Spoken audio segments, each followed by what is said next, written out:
We're not going to get rid of stress, but there is a way to live with it better. The problem with humans is that we now in our world are experiencing unremitting chronic stress from so many different insults. And the stress can be a psychological stress, it can be a physical stress, it can be an energetic stress.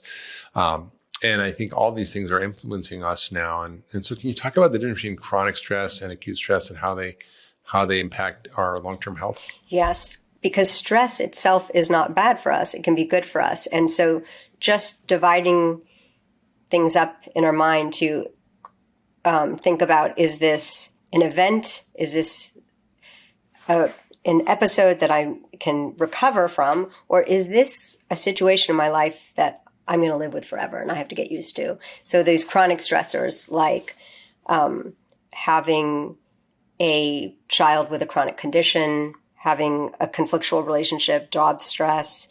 These are the types of addiction, loved ones with addiction, health problems. I mean, years and years and years go on where we need to be coping with it in a different way because it's not about getting rid of the situation. The acute stressors are really pointing us to just thinking about the stress response in the moment in dealing with an episode within a day. What does that stress response look like? And as you were saying, when we think about the peak stress response and the recovery and how our body does that, it's like a phenomenally beautiful biological process that we are fully equipped with to have over and over without harm. And in fact, when we shape those stressors to our body to be short-term, brief, and not, kind of moderate, not too extreme, they're not only not harmful, they're creating all sorts of restorative and anti-aging effects in the cell. And you write about that so well in your book. And that's just, we so easily forget, like, oh, we could use this for good. We can actually do things like HIIT or sauna or cold exposure and be conditioning our nervous system, not just our cardiovascular system, but our actual emotional and physiological stress response can get conditioned. Yeah. So there's a lot of doorways in, is what you're saying. There's like a lot of doorways to kind of reset the nervous system, right? Mm-hmm. It doesn't have to just be your mind. You can use physical states actually of hot or cold or different light or all kinds of stuff. So, and why not? Yeah, why not? Right. Right now we're in this incredibly uncertain time for many of us: financial uncertainty, political uncertainty, climate uncertainty, and I think it's kind of a stimulator of exaggerated stress. So can you talk about how we can learn how to adapt maybe to better or understand how to think differently about uncertainty and the whole idea of uncertainty tolerance? Because that's kind of something we really don't talk about much, but I think it's an important framework for understanding how we navigate our reality and not just get buffeted about by all the stresses that are happening all the time. I think it's important to start where you did, which is naming we're in a different era. We're in a different place. We have our personal dramas. We're trying to manage the inherent stress of life and being a human in this modern world. And then on top of that, we do have this layer of more existential stressors, of global stressors, climate change, war, famine, drought, the climate events that are going to be becoming more and more frequent. And so how does our human mind deal with all of that at once? We're not quite well equipped, but we're not that far off from being able to kind of adopt a new mindset for this new era and strategies. And uncertainty tolerance is core to how we can remind ourselves to not let this primate body overreact, create accelerated aging, make our life miserable, given that we are just surrounded by uncertainty of the future, volatile uncertainty, meaning not just the inherent uncertainty that we don't know what's going to happen tomorrow, but just the dramatic shifts that we're going to see based on climate and politics and how we create societies as humans. So the ability to simply be comfortable with not knowing is now a core survival skill. And we're all different. We come with different levels of what we call tolerance or comfort with uncertainty. And those of us who are on the edge of it, the really actually being intolerant and feeling really anxious about when we don't know exactly our plans tomorrow, how things will go. That is a tremendous vulnerability factor for anxiety and depression. We've always known that. We measured that during COVID. We followed 500 people, and the people who were most rigid about uncertainty and tensed up and couldn't feel ease and relaxation with uncertain situations, they had much more trauma from COVID, fear of COVID, climate distress, PTSD. What makes someone more like uncertain, than another person being able to tolerate uncertainty and other people not be able to tolerate uncertainty? Have you found that out? It's a really good question. We all, come with a different level, and what creates that level? Part of it is personality and, openness to new experience. Part of it is really our life experience shaping us. And so when we've had a lot of early trauma, we tend to actually have more of a threat response to things that happen and to things that haven't happened. So that vigilance about worrying about ruminating about the past, but also worrying about the future, feeling that more is at stake, feeling more threatened. So there are lots of ways to overcome that. In your diagram of stress, in your new book coming out in February, I love your triangle of understanding all the influences on us and our aging biology. And you had one layer of stress that people don't usually think of, which is we're born into this world wired differently because of intergenerational trauma that's shaping our epigenetics, as well as our experience in the womb for 9 months, the level of maternal stress that we've been exposed to. Yeah. It's such an interesting. I actually, I haven't really talked about this on the podcast or much at all. And it was sort of recently I had a chance to really dig into some, deep work on myself and somatic work and other work. And kind of I've also been reading my mother's book about her life with my father in post-war Europe. It was sort of a fictionalized account of their life. But, I was sort of born into a very uncertain place. My father didn't really want kids, and my mother had multiple abortions. There was, he wasn't really around when I was born. My mother was very stressed and depressed, and there was a sort of state of lack of safety. And I remember that even growing up in my early childhood, sort of the dynamics of a marriage that was falling apart and being a little kid watching all that, and my mother being very sick afterwards, just not being able to eat and losing weight and being super depressed and in bed for months, and they were going to put us in foster care. So there's this whole drama that I kind of had just sort of like pushed back and realized that it definitely set me up to sort of have a more sympathetic activation in my nervous system for most of my life, even though mentally, I think I was able to sort of manage it. Physiologically, it registered. And I think that's, something I've really been paying attention to. And as I began to sort of shift into more parasympathetic states, which we'll get into and talk about that, it allowed sort of this resetting of my nervous system and my biology to actually heal and then be happy and enjoy life and do the things that are really important. So these traumas are real, and they go back generations. Like I think my own life, and I don't know why I'm talking about this now, but you just kind of made me think about it. It's absolutely real. Like I just want to say, we actually, Rachel Yehuda's work and others have actually shown our stress response system. Even 3 generations out from being from a Holocaust survivor as a parent, as a grandparent, we are different. Yeah. My grandparents were deaf on my mother's side. So they had that stress and her stress of being a child who had to be the parent for them. My dad on his side, his mother was, one of 13 children and accidentally pushed her sister off a swing, and she died at 2 years old. So she was the black sheep of the family and was chronically neurotic and stressed out and anxious. I remember my grandmother, so all these things, you don't think about, but and of course, many people have far worse traumas than that, and abuse and even worse. But I think it does register in our nervous system, and unless we are conscious about how to heal that, it kind of informs our thinking, our life, our way of looking at things, and ultimately our illnesses. I remember going to Herbert Benson's course like in the 90s on the mind-body medicine from Harvard. And he said, stress basically either is responsible for causing or exacerbating 95% of all illnesses, which is like, what? Like, and it's something in medical school we don't really learn about. How do we manage it? How do we think about it? How does it work? What does it do, right? And we now know the pathways, and yet we still don't take it seriously. And that's why it's called the stress prescription, because we're not going to get rid of stress, but there is a way to live with it better that is absolutely medically relevant. It's a prognostic factor for getting mental and physical illnesses.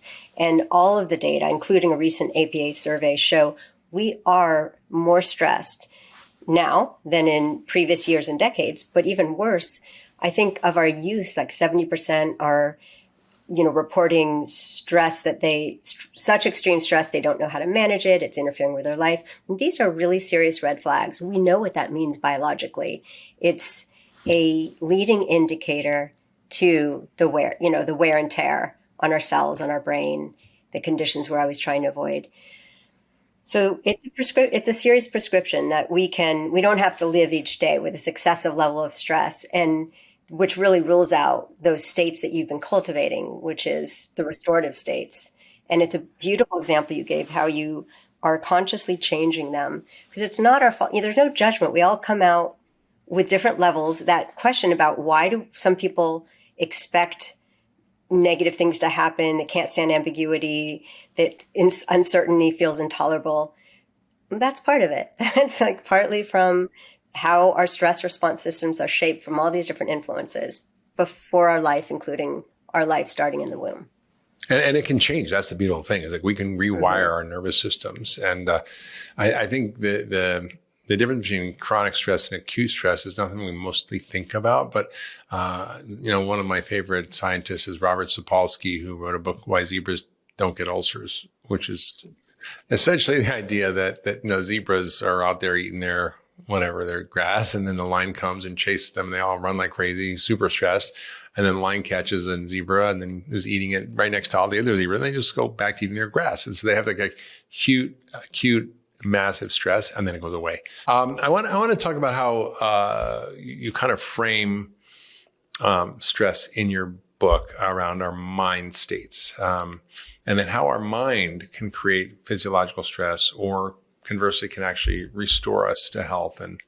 And you sort of mapped out these different spectrums of mind states that kind of help us think about how to understand stress, how to navigate it, how to think about discharging it. I always say the stress reduction or stress management is not a passive process; it's an active process. Yeah. And just like you have to exercise if you want to, build your muscles, you kind of have to practice various techniques in order to reset your nervous system from this chronic, unremitting stress, which is so pernicious and driving so many of our diseases. Yes. So you want to hear about these mind states? I want to hear about this spectrum of these mind states that you talk about. Yeah, we've been thinking about stress from a different perspective, we and others in the field. So usually we think about how stressed does someone get in the moment? How quickly do they recover? And that's important. We want a quick peak and a quick recovery, and that's a healthy, resilient stress response. But it's not just the action during stress, during events, during tough times. The question really becomes, what are you carrying in your body and mind when nothing is happening, when you are at rest, or at least you think you are? And that's a window into the unconscious level of stress that we're carrying. So when we talk about uncertainty stress, that's where it is. That's because it's a bit vague, and we can catch that. Mindfulness, mindful check-ins help us just in this moment, like just ask, are you tensing up? Do a check-in with your body, your hands, your face, your eyebrows. So often we are tensing up, and we sometimes can identify why, and sometimes we can just remember, oh, right now, it's not only okay to relax, it's important for my body. I'm not needing to cope with something. So it's that baseline state or rest state that we're learning is really different in people and is a sign of chronic, low-grade chronic stress that we can actually get to and release through different techniques. So red mind is what we've been discussing about coping in the moment when you're fired up and you need the energy, you need the stress response. And we just don't want that to kind of go on and have sluggish recovery. But otherwise, we need that. It's beautiful. It's why we're here today. That's our survival response.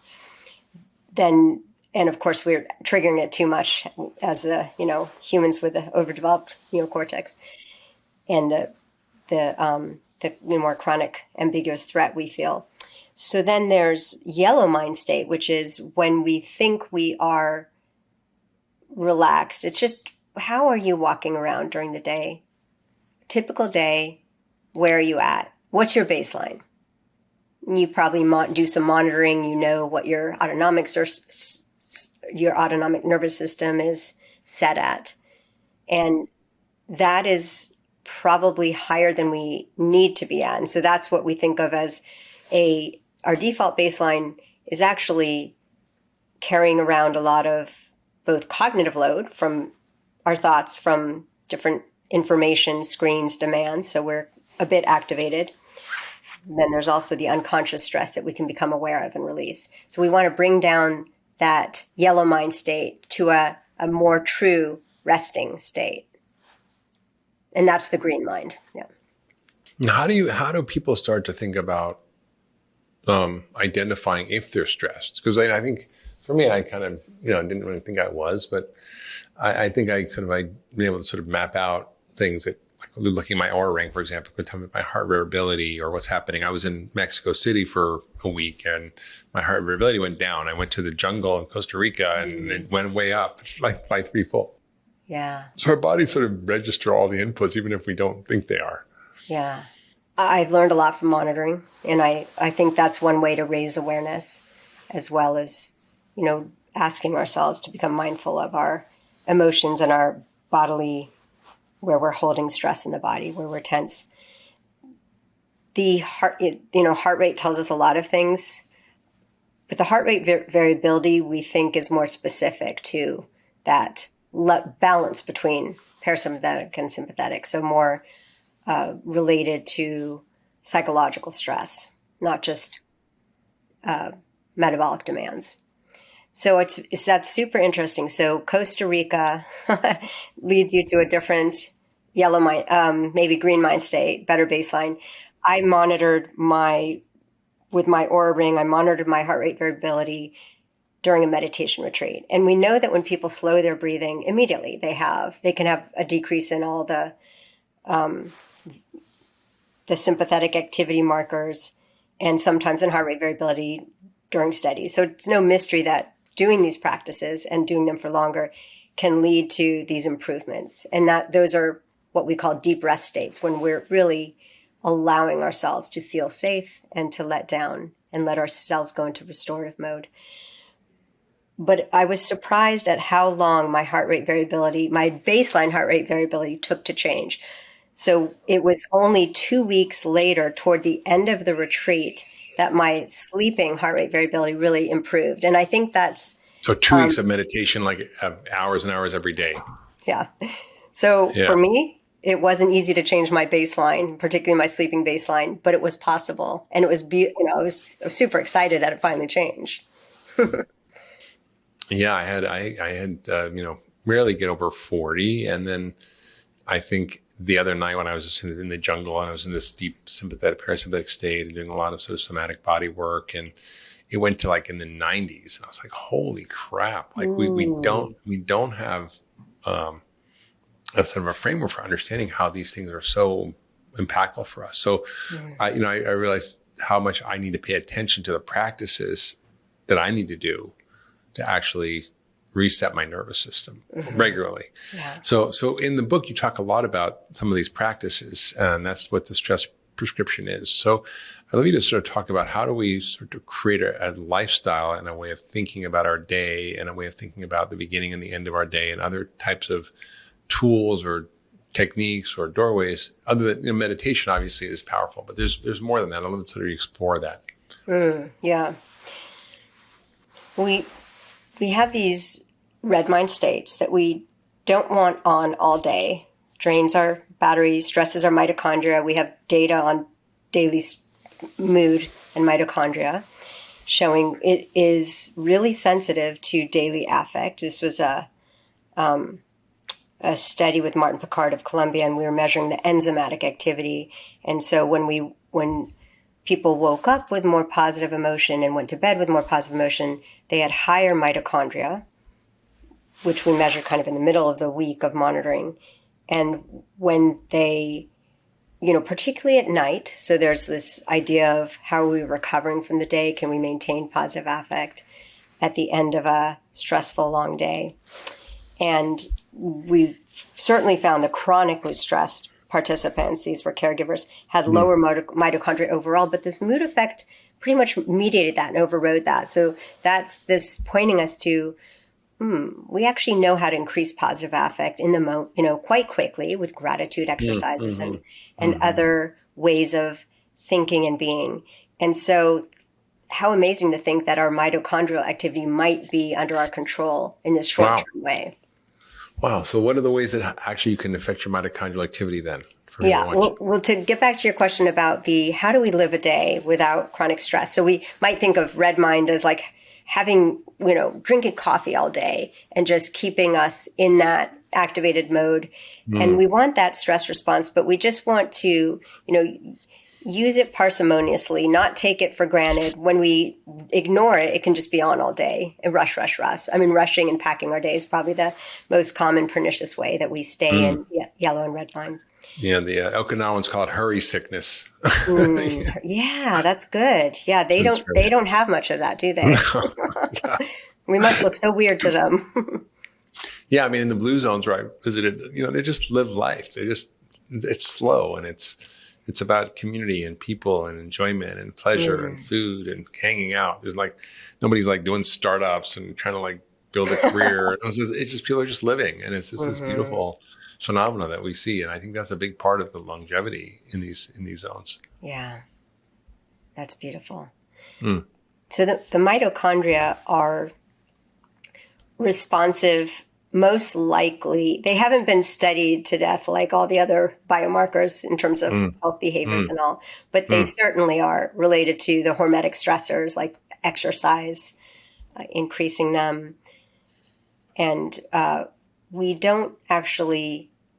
only now, I think, have really good ways to measure them in healthy humans in a monitoring way. So we're learning more and more, but we do know that they tend to secrete, the cell lets out fragments of mitochondrial DNA into the serum during acute stress. So that's not a good thing. That's not a good sign. That's a sign that our mitochondria are, overstressed and responding to stress with this excessive, what we call cell-free mitochondrial DNA. So they're outside. I wonder if that's why kind of stress causes fatigue, because it affects our ability to make energy. Yes, I think that's exactly right. And that is a new area. In 2018, we published the first paper showing that chronic stress was related to lower mitochondria. And then we were like, why didn't we measure fatigue and vitality? Because these, you would imagine, you have low mitochondria. Some had as low as people with mitochondrial disorder. And, that is thought to be at the center of both chronic illness and mental health now, these mitochondria as the source of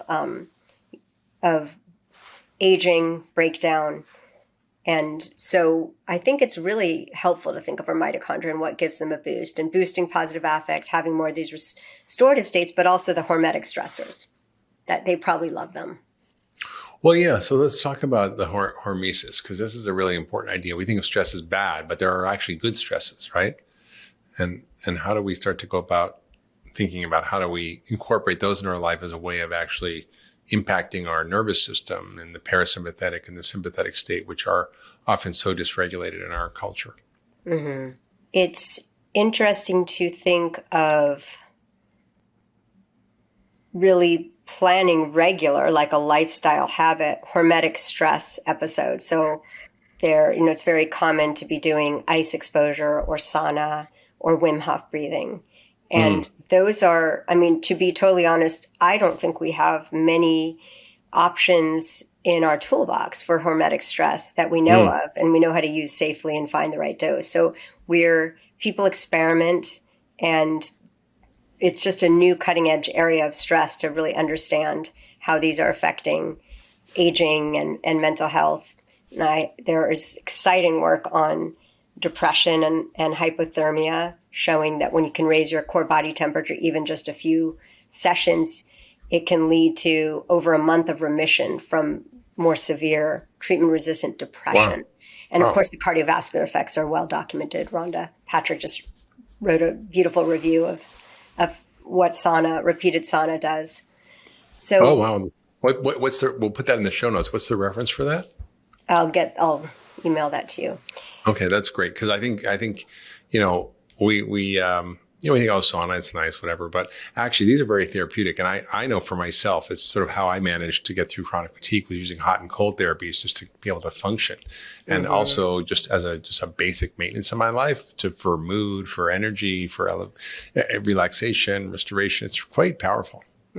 Yes, it is. And, it's beautiful in that it's not medical. So it's creating all of these changes in the cell in a dramatic way. Same with cold exposure, same with breath holding, the extreme breathing, and then the recovery response. So we're kind of like inducing the survival response in short bursts, and then the counter-regulatory response, turning on the autophagy, cleaning up junk in the cell, reducing oxidative stress, free radicals.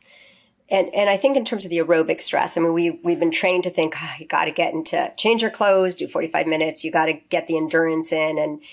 And of course that's important. But what we're talking about, stress fitness, you can go do something for 1 minute, 2 minutes. You change up your physiological state, right? You can go do jumping jacks or sprint, and someone was just encouraging me. I was like, yeah, but you got to change your clothes so you can get sweaty. And they're like, no, I do it all the time. You don't. You do it in your work clothes. So it was interesting just to think like, no, just take away all those barriers about how we think you have to be prepared for exercise and be in the right place, and just do something high intensity in wherever you are briefly. You probably will feel self-conscious, but that is really changing up our state. And we also use that in different therapies that are really needing acute psychological first aid for emotion regulation. What do they do? There's all sorts of strategies that are body up like that. So ice on the cheeks is one, and as well as the push-ups or jumping jacks.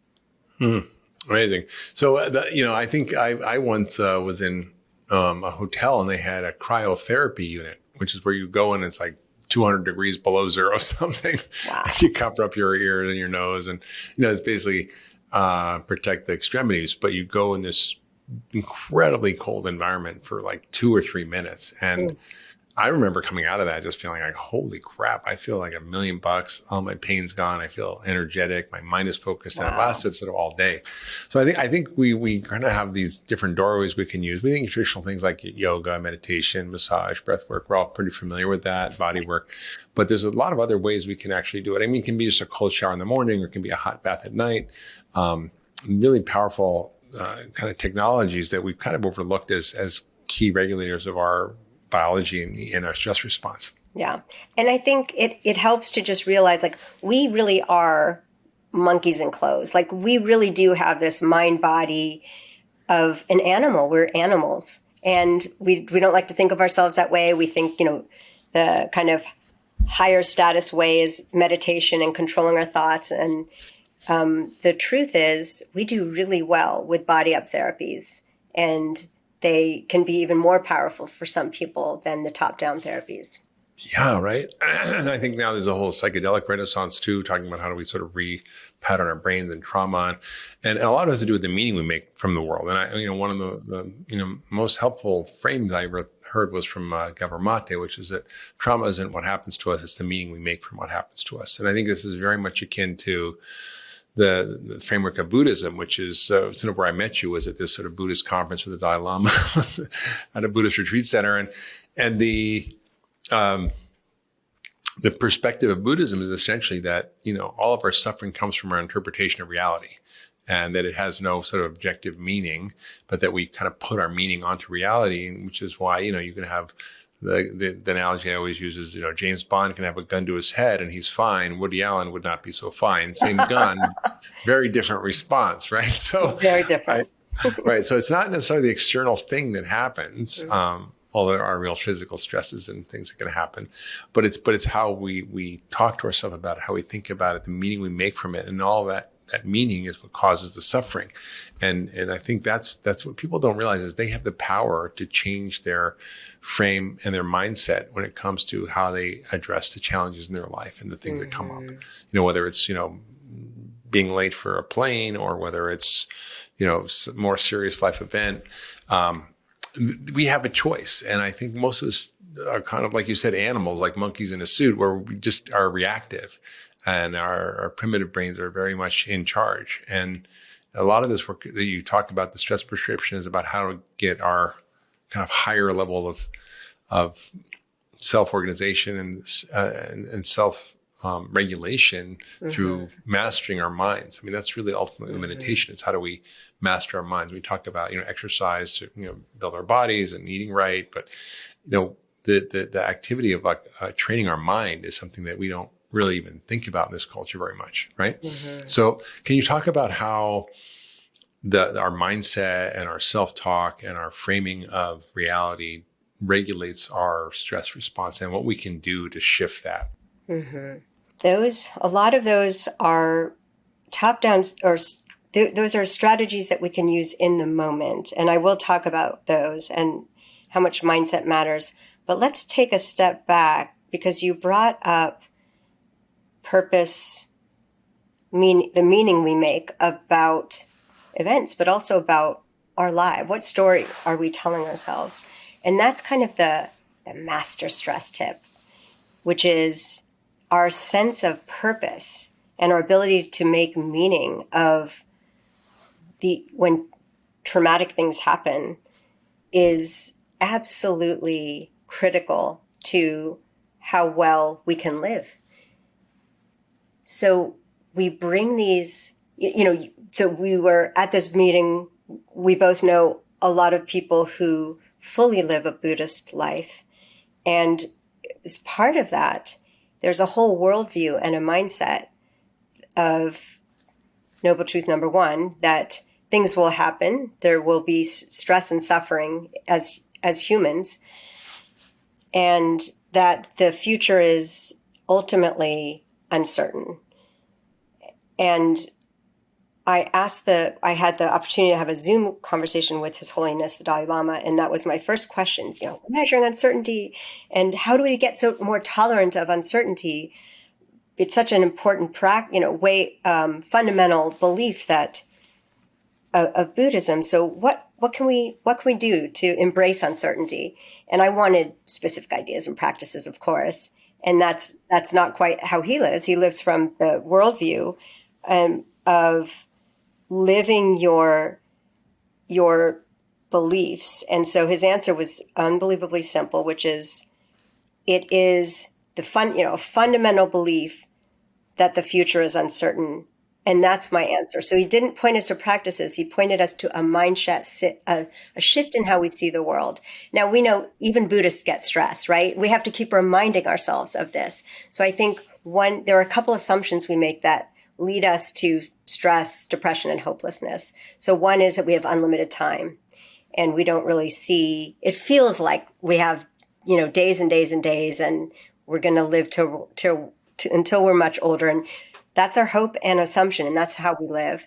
And another is that things should be somewhat controllable, at least in the West, controllable and certain. We should actively control things. And then when things don't go as planned, it really does set us up to have interpretation of victimization, of this thing shouldn't be this way. And so flipping our mindset so that we can really embrace uncertainty and see the fragility of life and really live the impermanence that's there. We're just rushing. We don't notice it. But like, this moment with you will never happen again. This moment in time for all of us is gone forever. and each day is so unique. And just remembering that and living in this unit of a day and appreciating it, because we don't know what will happen and how long we'll live, both in our individual lives when we'll die, but also as a human species. We really don't Yeah. know. Yeah. Well, a lot of the practices of Buddhism are sort of meditating on death, right? So Yes, a way to sort of exactly. not avoid it, or many say that, meditation is a practice for being in the Bardo state and being in this transition from this life to who knows what's next, Right. And there's also ways to get there besides consciously having death practices, death and impermanence practices. And that is facing life-threatening situations, yours or people you care about. And it shifts people into a state of spiritual urgency. Mm. And spiritual urgency really is that understanding what is, forcing us to kind of think about our purpose on life and what matters to us, and to prioritize our time to match that. And so I really like to remind myself to have some spiritual urgency, and that can help us really appreciate the joy in what's in front of us. And appreciation and gratitude is one of the most powerful antidotes to stress, seeing what's here now today. So how do you do that? Like if you feel overwhelmed and you feel like life's hard and it's hard to focus on gratitude when you're in that state, right? So how do you help people with the practices maybe that you describe in your book about how to start to Changing reshift up the scene is so helpful. So getting out of our routine and into a sensory experience is important. And maybe part of your routine is some mind-body practices or immersion in nature. I think those as well. So meditation, nature immersion, plant medicine, these have all gotten me very much more in touch with impermanence, purpose, spiritual urgency, not getting caught up in the small things that we so easily spend a lot of mental real estate on. Yeah.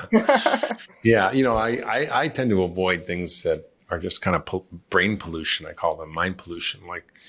I do pay some attention to the news, but it's a rabbit hole. And I think it's just designed to activate our amygdala to create fear and distress. And, there's no good news channel. It's all bad news, right? So, you talk about how to sort of managing, our consumption of media and news, and how we sort of can begin to sort of regulate ourselves a little bit differently. Media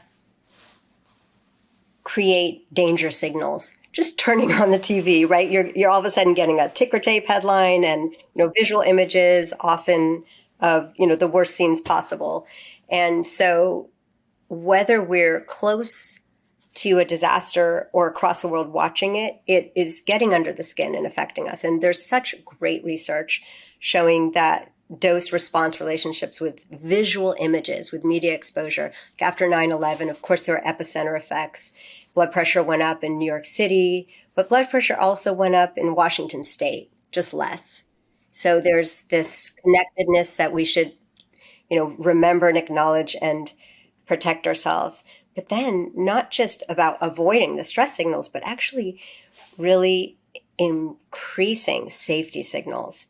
And so we know a lot about safety signals from rodent studies of fear conditioning and stress. And we can turn off some of the stress response by having positive signals that tell us there is no stress right now. It's okay to feel safe. And so that comes down to our sensory world. So visualizing beautiful scenes from nature that make us feel safe, having a weighted blanket. I mean, this is becoming popular in adults, not just kids with sensory issues. Having, touch, massage, all of these physical and sensory cues can be powerful safety signals. And so I love it when I see, for example, people have a part of their room or part of their house where they have their meditation. They have maybe they have a Buddha, or they have a picture of Jesus if it's prayer. And so they have this place their body's conditioned to. So the body is conditioned through repeated exposure to safety signals, whether it's conscious or unconscious. That's what I love. Like, you don't have to be thinking about this. You just do it. And your body is basically turning off the stress response for you without you having to exert conscious effort. It's very powerful. So, we have a lot more access and more techniques and tools to go into our nervous system than we really use. And the more we can start to learn these simple practices, whether it's, breath work for a few minutes or jumping in an ice bath or doing, 10 minutes of meditation. There's all sorts of tools and resources out there now. Qigong is a great practice I started recently that helps me sort of ground in the morning. And so there's just all this stuff out there, but we don't think about how necessary these are for our survival, particularly living in this sort of modern world. And maybe if we all lived in Ikaria, we wouldn't need to meditate and do all these things, but, but we kind of have to buffer the reality that we live in through some of these practices. And that's really what's so great about your book, The Stress Prescription. I encourage everybody to get a copy. 7 days to more joy and ease. That 7 days seems pretty doable, right? So what are the kinds of things that you offer in the book that maybe you can highlight for people as we sort of think about the importance of managing ourselves, not just resting, but really getting this deep blue mind restoration states? And so I will go through the 7 days, but I don't want to forget to point out when you're talking about all the different ways we can change, we really think about what we can do as a single body, and that's what we control the most. But we also so intensely influence each other with our emotional states. And so that's another thing to think about, like, who are you surrounding yourself with and what are you emanating? It's an active influence if you're always stressed all the time. I mean, I certainly stressed out my staff for years before I got a better handle on, how to handle the life of soft money and research. Yeah, exactly. So I'm very different now. And, that rush that, the Okinawans don't have, like, we can't really have ease and think we're going to decrease stress when we look at our schedule and we see that kind of day. So that's been an active goal of mine, is to really not rush. And that allows us those sensory experiences to see beauty, to see awe, to not just walk by things. So the 7 days are organized. Slowing down is great. Yes, right. And think about that to the cell, slowing down sends it messages, time for housekeeping. Yeah. So the 7 days they start off more with these kind of mindset, looking at how negatively we view stress and how we might shift to more of a positive mindset of framing stressors as positive, exciting, a resource, the opportunities for dealing with stress, but also what our body's doing. And so putting on a positive feedback loop for a positive stress response that's more energizing, and the hemodynamics are much more strong cardiac output, good oxygenation, versus that threat response, which feels terrible. We know what that is. That's the vasoconstrictive response. So our beliefs in the moment are really important, and what we're saying to ourselves. And so arming ourselves kind of beforehand with whatever statements that make us feel really resourced. I even just had, a friend text me before I was dealing with something, and she just wrote, "You got this." That's all she wrote. Yeah. And it just felt so supportive. I was like, yeah, I got this. Yeah. I've been here before. I'm going to survive. I have people step back and do a stress inventory and just reflect what in your life, first of all, is creating the dark cloud of stress, pressure, what's making you not be able to feel easy each day. So looking at different situations in our lives, sorting them into what's controllable, what's not controllable, and of course the gray area, trying to cut some of the ropes we have to the uncontrollable stressors that we're always trying to solve in our head, and we carry them around, but it's like pulling on a rope that's attached to a brick wall. It's like, yes, it takes energy. Yes, we're using excessive mitochondrial enzymes, and we don't need to be. So they're just dropping the rope. Like literally I say to myself sometimes, drop the rope. Drop the rope. Yeah. Oh, It's very freeing. yeah. Well, you don't need to be solving. It's going to come back. Yeah. I'll remember it again and drop the rope again or put down the luggage so that we're not always carrying this load around of unsolvable things, figuring out where we can solve. So stress inventory helps us actually align our time with what matters to us, our daily schedule, not just our more long-term projects. And then we go into how to have a healthy stress response, both top down, some of the mindsets, as well as bottom up, some of the body strategies. Yeah. And then there's changing the scene. So that's nature and creating safety signals around us and having deep rest states, not thinking, okay, I'm relaxed. I'm watching my favorite movie and I'm having a social conversation. Like, that's good. And we can do better. Yeah. And then breathing. The breathing is just, I think we could all, I love hearing James Nestor and Patrick McEwen, two breathing experts I've learned a lot from, and how they talk about changing baseline breathing.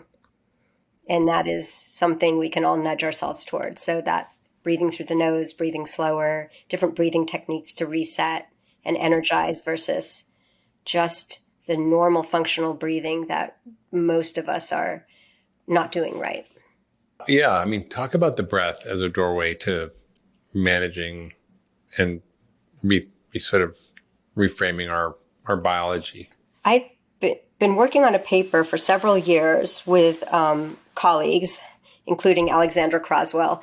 And basically what we pose is all of the mind-body activities work. People want to know what's best. And the answer is, what's best is what you like and what you'll do, because they all have great effects. It's very rare that you'll ever see a study saying one is better than another. And the common denominator is that they slow the breathing and they create more rhythmic breathing. And then in turn, we're creating greater heart rate variability. And so the breath is an immediate window when we slow it down 6 breaths per minute to increasing vagal tone. If we can go right there, that is the most direct and efficient route to getting toward deep rest states, to unlodging the hyper-sympathetic balance that we carry. And the contemplative practices create that safety. We need to feel safe. So they create the perceived safety that we need in order to actually relax, restore, and especially to go into deep rest. So there's a lot to think about there. Are you how safe do you feel? Is this the right environment? How deeply can you release and let go here now? And do you need, for me, these retreats that have been extended days on days of an environment that has all of these conditions, you're supported in all these ways. And so you can, really feel the 100% safety. You might still have thoughts that are threatening, but in terms of the conditioning of the body, those are when I have reached my best insights and deep rest states. And that's what it took for me. So I'm curious, when you were in the jungle and your heart rate variability went up so much, from our model, we would think your breathing would have also changed, your respiration rate. Interesting. Yeah. Yeah. Yeah, it probably did. My heart rate went down. A lot of things happened. And a lot of it, I just was in the jungle and I was, just in waterfalls all day and in these pools and in nature and just kind of getting away from and there was also no Wi-Fi. There's barely there was no cell phone service. It's like, I don't know how those things affect us, but I think they do register in our nervous systems because we're energetic beings and organisms. So we really can be highly influenced by all that. Mm-hmm. I think that's a great way to view us. We are energetic beings that we need to think of our daily battery and how we're restoring it, how we're spending it, how we're restoring it. Yeah. You tell us about some of the sort of the research you've done, because you've really, not just sort of talking about this from a, philosophical perspective, but some of your research has been really profound, and particularly around the longevity stuff. I don't know if you talk about it in the stress prescription, but for example, I remember at that conference that we were at years ago, there was Elizabeth Blackburn. You were talking about meditation, for example, and telomere length, and how telomeres are one of the hallmarks of aging. We shorten our telomeres as we age, and that causes inability for cells to replicate, and eventually affects our longevity. So talk about how powerful these techniques are to not just sort of influence our way of feeling or being, but actually our hardcore hardwired biology. We have been measuring telomere length a lot in the last 18 years and have done a lot of intervention studies. What can move around telomerase and telomere length? And the bottom line is that when I read your book, it's all about telomere health. In my view, everything that's good for the heart and the brain is good for the telomeres and the cell aging system. And I now think of it much more as a system, because all of these aging mechanisms are best friends and talking to each other all the time. So the mitochondria, the telomeres, when one goes bad, the other goes bad. When mitochondria start becoming faulty and release too much oxidative stress, the telomeres shorten. When a telomere gets to a critical length and sends out its, danger cell arrest signals, then it's also creating a impairment to the mitochondria. And then the inflammation is the third partner that's, really responsive, both creating aging in those systems, as well as when those systems go bad, inflammation rises. So they're just an interrelated system. And the epigenetic clocks are interesting, as they're also associated, but in much different ways. So it's just those are more of a marker, not a mechanism. So we know that trauma is associated with, I'm going to say more PTSD symptoms, what we make of trauma. The imprint is related to faster epigenetic clocks, shorter telomeres, more inflammation. And so these systems are all telling us the same thing, and they're all interrelated. So I talk less just about telomeres today and more about the system when we are so lucky to have multiple measures. But to answer your question about telomeres, the meditation studies tell the story that there is some consistent evidence that telomerase, the enzyme that boosts telomeres, the intracellular enzyme that adds back base pairs to our telomeres, tends to go up with meditation studies, with loving. I can tell you about some of those studies. We did a TM study with Deepak Chopra, so a week at his resort, and telomerase only went up in the experienced meditators. And so they came with a prepared or trained mind, and they benefited more in certain ways. Everyone had a dramatic change in their gene expression away from stress and immune activity. So again, that fighting response that we always have was the volume was turned way down on creating proteins related to stress and immunity. But they did not have a boost in telomerase. In other studies, telomerase has been increased in meditation retreats. In Cliff Saren's 3-month shamatha project, which maybe we talked about back then, it was, maybe 13 years ago, Blackburn was talking about what we know about telomeres. And in the shamatha study, we only got to measure telomerase at the very end. And what Cliff Saren and Quinn Conklin found was that the more people increased in their feelings of purpose in life, the more their telomerase went up. So I thought that was a nice correlation. But the telomere length doesn't change quickly. We don't measure it very accurately. The studies are very mixed on whether we can increase telomere length from an intervention. And I think it's just it's not worth measuring at an individual level. We just have too much error in it. So even though this is your work and you research it, you really have to stay on top of it, right? You really have to stay focused on your own self-regulation. There's in my experience, there's no real long-term fix, right? It really is about daily and weekly management. And there are those mind shifts that we can make about what is our purpose. And I think that's become more important in this era of existential stress, is really looking for contagious hope and people to work with on common goals, and how to make this a better world, even though we feel as an individual so little control. Yeah, exactly. And I think that's really, one of the things you talk about in the book is this sort of, how do we sort of reclaim control in a good way, not in a way that actually makes us more stressed by trying to control things we can't, right? Yeah, exactly. What about you, Mark? What's one of your number one stress reducers? For me, I use a combination of things, but I do meditate regularly. I love yoga and breath work. I recently started Qigong in the mornings. I definitely use hot and cold therapy a lot when I have access to it, because I find it one of the most incredible ways to sort of reset my nervous system and discharge the stress. Sometimes when I'm tired, I think I'm tired, but it's actually stress in my body that I'm registering. When I can kind of discharge that stress through exercise or through hot and cold therapies or other techniques, I actually find that really powerful. So I think, I think, those really simple practices you can start to incorporate. They're often mostly free. I mean, and they're available to us. And we just have to learn about how to make these not just an optional part of our day, but actually a regular part of our day. You talk about the bookends, what would be some things you suggest at the beginning, at the end of the day for people to help them?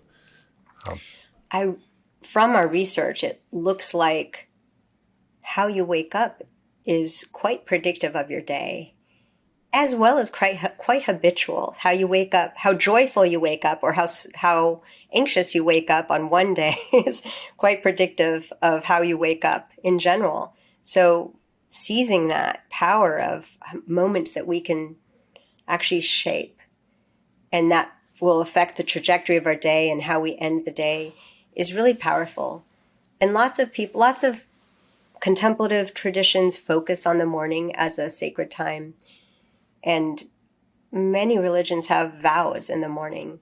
And so that's something I've been playing with, and I've been learning from other people. What do you say to yourself? If you do a short meditation, or you have a hope vow or a prayer, how does that work? And I got very interested in that from role models, really. I mean, His Holiness, of course, talks a lot about his vows with Shantideva, the Bodhisattva vow. Joanna Macy is someone who's really popularized vows.